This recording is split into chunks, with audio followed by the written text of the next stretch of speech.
with the compliments of Globe Finance. Those are the headlines of tonight's edition of the Evening News. Next on CBC. Credible, balanced, committed. This is the CBC Evening News. And a very good evening to you. I'm Lisa Lord with the Thursday, May 28th edition of the CBC Evening News. In our top story, a new controversial game reportedly being played at schools across the island has stirred up some serious concerns. It's called the Charlie Challenge game, and some say it's invoking evil spirits among students. Lisa Broom has the story. We've been hearing reports over the last couple of days of students at schools playing a game with some very serious repercussions. One of those schools is the St. Leonard's Boys, where we are today. And as you can see behind me, if you look behind me, there are groups of students being prayed for. Clearly, they're taking it very seriously. This is the game that is causing an uproar at schools across the island, with reports of children exhibiting strange behavior after playing it. Some of it reported at the St. Leonard's Boys School. Authorities there assembled the students and used the afternoon session to talk to the boys about the game. Some of these strange happenings would involve desks coming off of the ground and falling down, right? Paper rising from off of a table and being torn by itself. And then some students, of course, hearing voices and whatnot. So we understood that this thing was just not normal. Staff at the school took quick action after it was brought to their attention that some strange behavior was being exhibited. We had to advise our students that there is something really about it. There's a spirit world, and the enemy of our souls, we think, is seeking to undermine all the good things that we're trying to build, and therefore we need to have a prayer launch in this regard. So we called a general assembly for the last period. We addressed the students, we let them know the background, and then we invited boys who wanted to get additional prayer, who would have been exposed to it, together. And as you can see right now, they're being prayed for by some teachers. There were also reports of something strange happening at a primary school, and priests had to be called in. When we arrived at Lawrence T. Gay Memorial just around 1:30, several parents were there either to pick up their children or to find out what was happening. When I got at the school, I went to the classroom.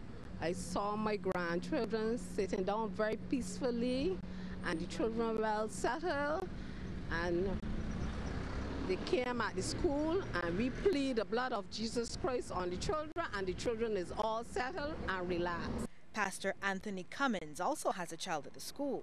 Apparently yesterday what had occurred was that they deem it as some religious and spiritual activity, demonic activity that has infiltrated the school, and as a result the children and so on were screaming and felt a lot of unrest and so on. Reverend Patrick Tannis actually brought the situation to CBC's attention, and he put the game into perspective. Young kids have, across the world, on Facebook and YouTube or whatever, have accessed a behavior of accessing demons, and they think they're playing a game, but it's not just playing a game. They're actually accessing spirits that are demonic, and then they're inviting them to ask them questions, to interface with them. That is a forbidden act. He says it's simply inviting trouble and is pleading with parents and teachers to keep their children away from these types of activities. Lisa Broom, CBC News. And thank you, Lisa. Well, fire struck early in Trent St. James this morning, destroying one house and a business. A family of 7, including 2 children, is among those counting their losses. When a CBC team visited the area, many of the occupants declined to comment. However, the sister of the homeowner, Jacqueline St. Rose, says the property was not insured. The Barbados head office of the UK-based Churchfield Real Estate was also destroyed. And managing director and owner Franklin Jeffers says it's way too early to determine the extent of the loss. He says the blaze started at the house, which was destroyed. The embers then hit my office and destroyed the office. So I had a phone call about 4 o'clock this morning to say, Franklin, your office is on fire. I came rushing down here and it was like Tower Inferno. There was flames and fire engines. It was ridiculous. But the whole office is gone. But more to the point is the family that was living next door, their house is completely destroyed. Thankfully, they're all safe. There was nobody hurt or injured. but they've lost their home, I've lost an office. That's the main thing. Mr. Jeffers says they employ 5 people, one of them part-time. He says the business will put its contingency plans in place. 8 fire officers in 2 tenders led by Divisional Officer Orman Fenty responded to that fire. Tourism officials have unveiled their strategy to put Barbados on top the minds of travelers as a destination. It comes on the heels of a record-breaking winter tourist season. Chief Executive Officer of the Barbados Tourism Marketing Incorporated, William Griffith, outlined some of the plans during a news conference at the Hilton Hotel. We will be constructing our marketing plans around our competitive advantage as a destination. All projects will carry key performance indicators, KPIs as we call them, to maximize the return on investments. The BTMI Global team will embrace a culture of communication and collaboration to maximize our effectiveness. Proactive efforts will be made to shape and manage our reputation as a corporate entity and as a destination. And Barbados will soon welcome more direct flights out of Trinidad and Tobago. Mr. Griffith says there is no increased demand out of the Twin Island Republic. Capacity out of Trinidad and Tobago will increase by an estimated 4,488 seats, or 8.3%, with the implementation of a direct Port of Spain service when it's reintroduced by LIAD. This service will operate 4 times weekly and is expected to commence shortly. Meanwhile, the BTMI says it is seeing more interest in Barbados in the island's major source markets. Chairman Alvin Jemmett says it has a lot to do with the presence of the Sandals brand. We are looking forward to having new rooms via the Sands with 87 units, which can be equal to 193 rooms, and Sugar Bay, which will have 138 rooms. The reaction by the marketplace to Sandals suggests that it is to our advantage to make these investments in our room stock. Well, it's an area where there appears to be national consensus. We're talking about recycling. Government and the private sector have been pushing it, and Barbadians are embracing it. With so much waste generated daily, many entities are playing their part in reducing the level of garbage that goes to the landfill. And the Sustainable Barbados Recycling Centre opened its doors to CBC, from where Kishmar St-Juice files this report. Borrowing from the Recycling Quote of the Week. Be the change you wish to see in the world. Recycling should start with you. It's simple and it's easy. The easiest way we found, and this is where research and material and information that's out there, one of the easiest way is to do a single stream separation at the source, where you have one bag which you can put anything that's recyclable into that one bag, and then you have another bag then that would take your materials that you can't reuse, you can't recover, that's basically just general waste. The Sustainable Barbados Recycling Centre is one of many businesses focusing on recycling. The St. Thomas facility handles several tons of waste on a daily basis. Any transfer station is where we receive the municipal solid waste, which would be mainly from the householders, the commercial, and the industrial areas or generators. Any transfer station on a daily basis, we receive about 350 tons of garbage per day. Among the waste, many household items, if only reused, would not end up here or at the neighboring landfill. And in most cases, you will realize that 80% of that waste that you have produced at the end of the day can be recycled. So 80% is a big, is a high number. And if you add on top of that composting, the number would be slightly higher. It must be noted that not everything is recyclable, and there are some things that are not accepted at the SBRC. You shouldn't bring mattresses with springs. You shouldn't bring appliances, tires. There are other areas like hazardous waste. Several byproducts of waste such as mulch and wood chips are made at the SBRC. The majority of recyclables obtained are later exported. So you have your cardboard that's exported, your newspaper that's exported, your office paper, your scan board, plastic as in your film plastic, that's exported as well. SBRC is also playing its part in ridding the nation's beaches of the sargassum seaweed. Yes, we did put out an ad offering the public $25 per ton initially, and the response we've had, we were hoping to be able to get a bit more. We were able to get a few loads. We have now increased that amount that we are offering to $50 per ton. We haven't seen much coming here at the facility as yet. Remember, it starts with you. Start at home. Reduce, reuse, recycle. Barbados will thank you. Kishma Senjis, CBC News. And more news in just a moment, but first we want to get your take on this question. Do you think there is something demonic about the Charlie Challenge game? You can text yes or no to short code 8111 and we'll have the results for you at the end of our news.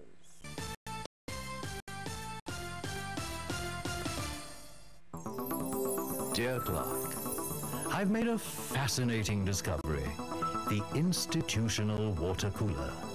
Its gravitational pull sucks people from their workstations at the busiest times of day to stand around it and chat about emerging global trends like, will pink be in fashion next season?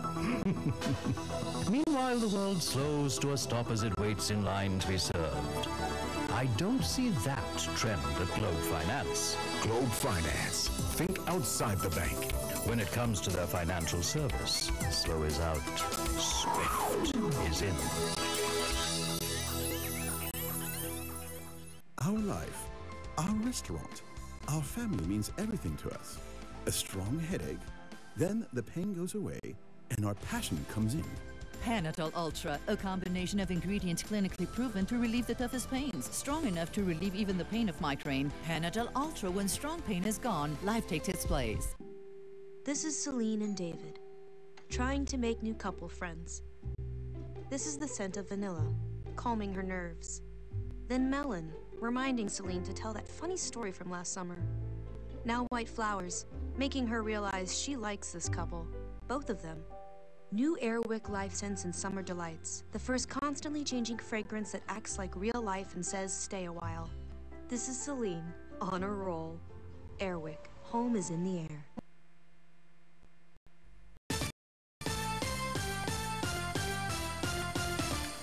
The University of the West Indies' potential to develop the local economy through research is not being used properly. This concern from Minister of Labour Dr. Esther Bayer during the launch of the University of the West Indies Translation Bureau.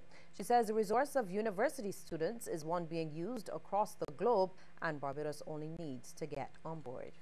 I therefore implore you, members of this great institution, to make the fullest use of your research capabilities and seek to partner with public and private entities to transfer that research into meaningful, viable, and sustainable development initiatives, which would further enhance the university's ability to earn income, but also assist in the development of our communities and our nation. Research will be the driver for new enterprises, especially small and medium enterprises, which have to be the engine of new and sustainable economic growth in Barbados. The film industry in Barbados is growing rapidly and local productions are getting worldwide attention. This was revealed by digital media tutor for the Ministry of Culture, Youth and Sports, Ramat Jean-Pierre. Speaking at the launch of the Motion Picture Art Certificate Program, he said the Barbadian film market is gaining unprecedented attention. Bajans in Motion, Ramal Hall with the Keeping Up with Joneses movie, Vigilante, and all the Hush movies that Marcia Weeks did. They sell out crowds overseas, in England, in America. So to me, we already have our fans, our market, where Caribbean people overseas are being excited by what is coming from the Caribbean. And Mr. Jean-Pierre added that Barbadians who want to work with the film industry should not hesitate to come forward, but they should look beyond the conventional attitudes regarding the industry. If you see somebody in your gap that you know, a character in your gap that you like to laugh at or to inspire you, write about them. We at the stage now where we need, as Barbadians, as filmmakers, to start going in the bookstores and reading our authors' books. And, you know, taking those books and creating our own movies and telling our own stories. Barbados joined with several countries across the globe yesterday in celebrating World Multiple Sclerosis Day. But it was not an entirely jovial occasion for some members of the Multiple Sclerosis Society of Barbados. They continue to lament lacking infrastructure for wheelchair users across the island, especially in the major towns. Now, yesterday, the members headed to Speightstown to highlight the challenges they face. On any given day, a trip to the north of the island to Speightstown may be a breeze for Barbadians and tourists. But for wheelchair users and members of the Multiple Sclerosis Society, it is just the opposite. The 6 members who took part in the walk were forced to be in the road constantly as they moved along the busy Queen Street.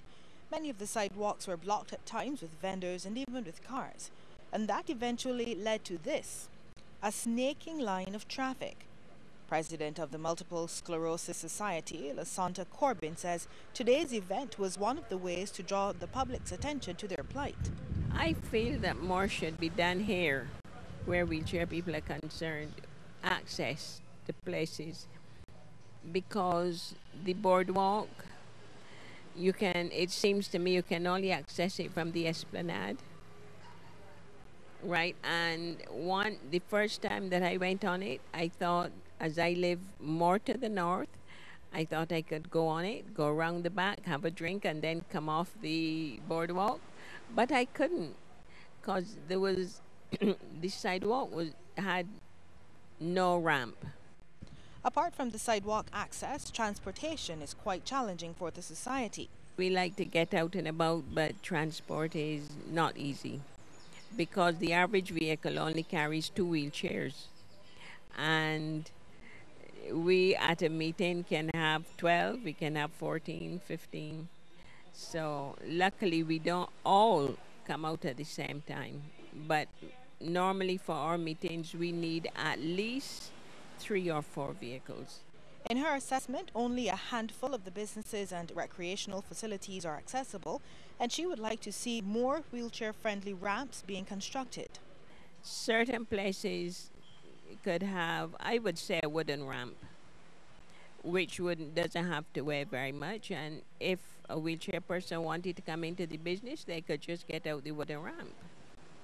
That would be useful, because I also appreciate that certain places are not made to have a ramp at the front. You can't just stick a ramp on anything. So we're conscious of that. Multiple Sclerosis Day is celebrated annually on May 27th. Lisa Broom, CBC News. And still to come, a look at some of the stories making headlines across the region. But first, a reminder that we want to hear from you on this question. Do you think there is something demonic about the Charlie Challenge game? You can text yes or no to short code 8111 and we'll have the results for you at the end of the news. And you can also follow us on Twitter at CBC_Barbados and on our Facebook page, CBC News.